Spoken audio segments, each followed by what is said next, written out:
Welcome back, everyone. I just wanted to show you my new deck that I have. It's an upgrade of the Nani deck. It's going to be a Dragunity Bujin combination deck.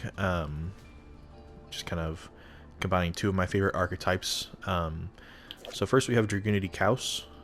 This is essentially a tuner that can bring itself back if it's equipped to a monster. Usually we'll use this to bring out either one of the two level 10 Dragunity bosses. Usually we're going to use this with Sonatas. Dragunity Guizarm, I honestly don't know how you pronounce it. This is going to be the main one that we're going to use to bring out one of the level 10 Dragunity bosses. It's definitely good with a few of the other Dragunity monsters that we have. And the fact that it can also potentially use a Bujin monster as well. So he is the main one that we go to. That's why I have 3 copies in the deck. To try and get out the big boss Dragunity monsters. Next we've got Goblinberg. So again, this is something I could use with the previous card. He summons himself, and then he can bring out a level 4 or lower monster from the hand. That's why I also have 3 copies. This works well with Bujins as well as the previous Dragunity Guizarm. It's a good combo card, especially an opening hand card, so I can get out one of those monsters pretty quick.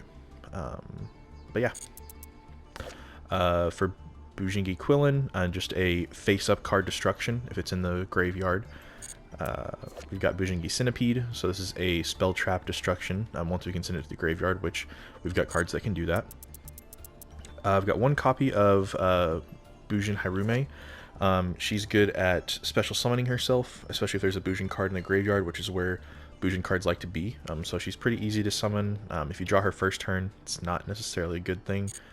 Dragunity Sonatas, so he's a good opening card because he can then essentially, unless I have it in my hand, but he can bring out Kaus, and then from Kaus we can go into one of those level 10s. The only downside to him is that if I do use him, I can't XYZ summon. We're only going to be able to bring out those big boss Dragunity monsters. I've got 1 Gilf the Phantom Bird, just because it's trap destruction and it's spell trap destruction, and it's a winged beast, so it works well with the Dragunity tuners. 3 copies of Dragunity Legatus. Essentially, if Dragon Ravine or a Dragunity monster is on the field, he can special summon himself. So if I have him and Guizarm in my hand, opening hand, I can usually bring out a big boss monster. 3 copies of Bujin Mahatatsu, so he's just a good way to get Bujins into the graveyard or from the deck into the graveyard as well, and he can special summon himself from the hand. So having him in hand with another Bujin card is pretty good, because then I can get him on the field plus somebody else to either go into an XYZ or Synchro summon. 3 copies of Bujin Torafun, so this is essentially the new Yamato. Whenever he's on the field, he can bring out 2 Bujins from your deck, which is why I have 3 Mahatatsu, 3 beasts, so Centipede and Quillin. So essentially bring those out and then kind of do whatever from there. But he's essentially, if he's on the field, you're going to be able to get an XYZ monster out. 1 copy of Destrudo, the Lost Dragon's Frisian. This is essentially a good way to get into a level 7 tuner, or a level 7 synchro, sorry. Which I only have 1. But the fact that we can special summon him out works pretty good, so I can get a synchro out their monster if I need to. 1 copy of Dragunity Armagram. So this is a Dragunity boss monster that's actually in the deck itself, able to bring itself out by banishing the 2 Dragon Wing Beast monsters, or if he's in the graveyard, same thing, can bring himself out. And it's a good way to potentially negate the effects of a face-up monster. Moving on to Spell and Traps, we've got Raigeki, so destroy all monsters your opponent controls. Harpy's Feather Duster, destroy all spell and trap cards. Monster Reborn, able to target a monster in the graveyard, special summon it. Reinforcement of the Army, so this is essentially a way for me to get Goblinberg into my hand. Dragunity Glow, so this was essentially going to be able to bring out Armagram, get him to my hand if I need to. We've got Dragunity Divine Lance, so this is another way to potentially get a Dragunity. So if I potentially only have Legatus and then this in my hand, I can get a tuner from my deck into that equipped spot zone and then bring it out and do what I need to. Dragon Ravine, so just a good way to, move your Dragunity monsters around and potentially, send a Bujin monster to the graveyard to try and activate its effects, or, bring out Hyrume if we need to. But yeah. Fire Formation Tenki, just one copy. I'm essentially bringing a Beast Warrior monster from my deck to my hand. 2 copies of Double or Nothing, so this works well with the combo for the Utopia card that we have, which we'll kind of go over here in a little bit, but we've got 2 copies of it. It's essentially a dead card if you draw it, so it's kind of the downside to it, but the reason why I have 2 copies is in case I do draw one, I at least have one still in my deck. Twin Twisters, just essentially spell Trap Destruction, and I can get a card from my hand to the graveyard at the same time. Dragunity I forgot to bring that one up. There you go. Dragunity Whirlwind, essentially, the way that I've been using it is keep it in my hand unless, and then if my field gets destroyed, then I can bring out somebody if I need to. 3 copies of Solemn Judgment, just, typical negation for summon or spell trap activation. Next, moving on to the extra deck. So, Wind Pegasus, adding Neister.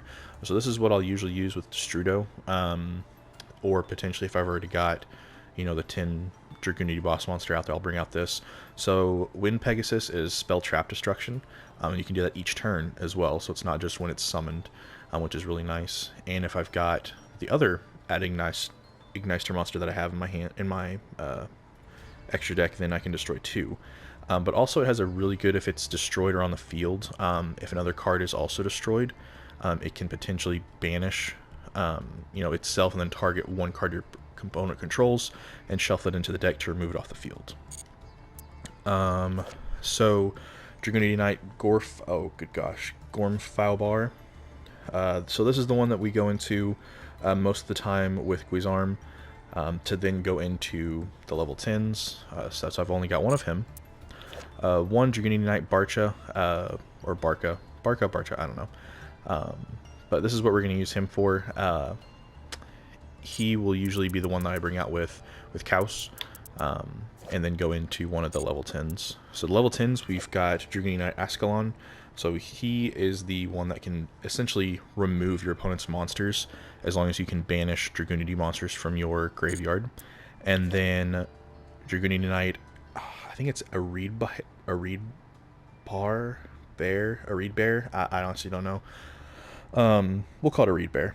But essentially, Dragunity Knight, a Reed Bear, he's going to be my first turn Dragunity monster that I bring out, because he has that monster effect negation, and if he destroys a monster by battle, we can actually banish it instead of just sending it to the graveyard. And if he's destroyed, we destroy all spell and traps your opponent controls. So definitely a good first turn Dragunity monster in my opinion, just because if they destroy it, they definitely have to set their stuff after that, spell and trap cards, which most people usually do on main phase 2 anyway, so it's not a huge thing, but potentially really good to bring out, especially like for me first turn. Moving on to XYZ, we've got number F0 for Utopic Future, so we can bring this out with 2 same level XYZ monsters, which we have. I don't really use him a whole lot. Usually we're going to go into Draco Future, where he's got the monster negate, and then I can potentially take control of that monster if they're on the field. Then we've got number 39 Utopia. So what we do with this is we actually use it in combination with Utopia Double. So what you can do is bring out Utopia Double, and then if you bring out Utopia Double, you can get a Double or Nothing from your deck to your hand, and then summon number 39 Utopia, and then attack with Utopia, because he would have 5,000 attack at this point, but he can't attack directly. So that's the main thing, is you can't attack directly. So if you can potentially attack a monster that is 2,000 attack or lower with this, then you win. It's 8,000 life point damage. But essentially, he's at 5,000. He activates his effect to stop his attack. You activate Double or Nothing from your hand. He now has 10,000 attack whenever he attacks again. So that's how you would potentially do that. And then Bujinte Susanoo, the main guy for Bujin decks.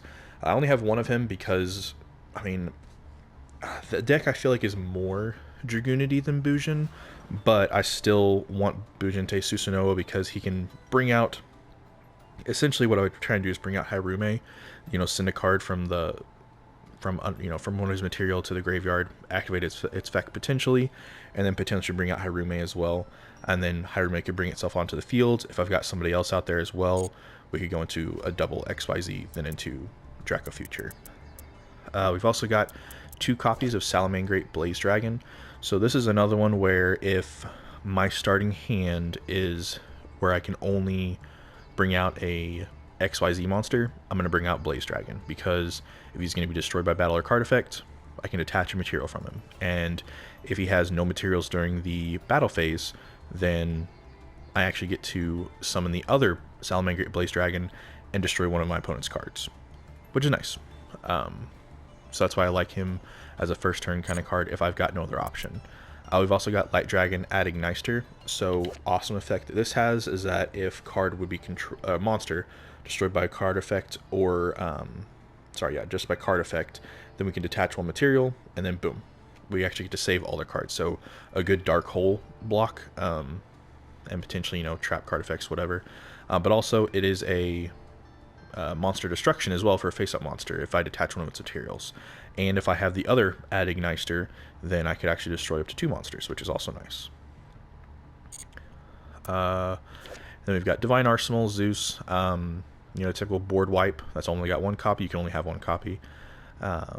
Usually going to summon him on top of Adigneister, potentially Susanoo, or potentially Salamangreat, depending on the situation. Usually with Utopia, it's a potential to do that. Depends on how much material I actually have left. Dragunity Knight Romulus. So for this one, he is a good go-to for bringing out either Dragon Ravine, or most of the time it's usually going to be Dragunity Glow. So then you can bring out Dragunity Armogram. I usually bring him out if I can't get the synchro for the Dragunity. If I potentially am able to bring out, Gilf plus, maybe Guizarm, but if one of my level 10s is already dead, that's when I would usually kind of bring him out. But yeah, so that's the deck that I have right now. So this is a Dragunity Bujin combo deck that I've currently been using. I tried to follow the actual ban list in the TCG as well, so that's why I don't have multiple copies of 10 key or some of the other stuff on there you might see. But yeah, so that's the deck, and thank you very much for watching. I hope you enjoyed, and I will see you in the next one. Bye.